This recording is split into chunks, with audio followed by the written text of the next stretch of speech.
মানুষের সঙ্গে পাল্লা দিচ্ছে রোবট, খেলছে দৌড়, ফুটবল, টেবিল টেনিস, এমনকি নাচ ও মার্শাল আর্টে অংশ নিচ্ছে হিউম্যানয়েড রোবট। চীনের বেইজিংয়ে বসেছে দ্বিতীয় বিশ্ব হিউম্যানয়েড রোবট গেমস। এবারের আসরে অংশ নিয়েছে বিশ্বের 16টি দেশের 2000-এরও বেশি রোবট অ্যাথলেট। বিস্তারিত জানাচ্ছেন ইমতিয়াজ আহমেদ। দৌড়, নাচ আর মার্চ পাস্ট, মানব অ্যাথলেটদের মতোই জমকালো আয়োজনে বেইজিংয়ে শুরু হয়েছে দ্বিতীয় বিশ্ব হিউম্যানয়েড রোবট গেমস।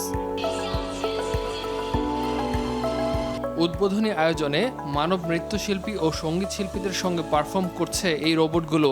5 দিনের এই প্রতিযোগিতায় অংশ নিচ্ছে 16 দেশের 666টি দলের 2056টি হিউম্যানয়েড রোবট।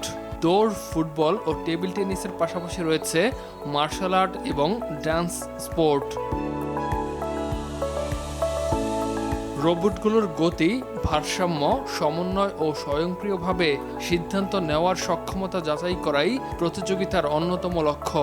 এরই মধ্যে একটি চীনা হিউম্যানয়েড রোবট 100 মিটার দৌড়ের প্রাথমিক পর্বে সময় নেয় 9.39 সেকেন্ড, যা স্টপওয়াচের হিসাবে উসাইন বোল্টের 9.58 সেকেন্ডের বিশ্ব রেকর্ডের চেয়েও দ্রুত।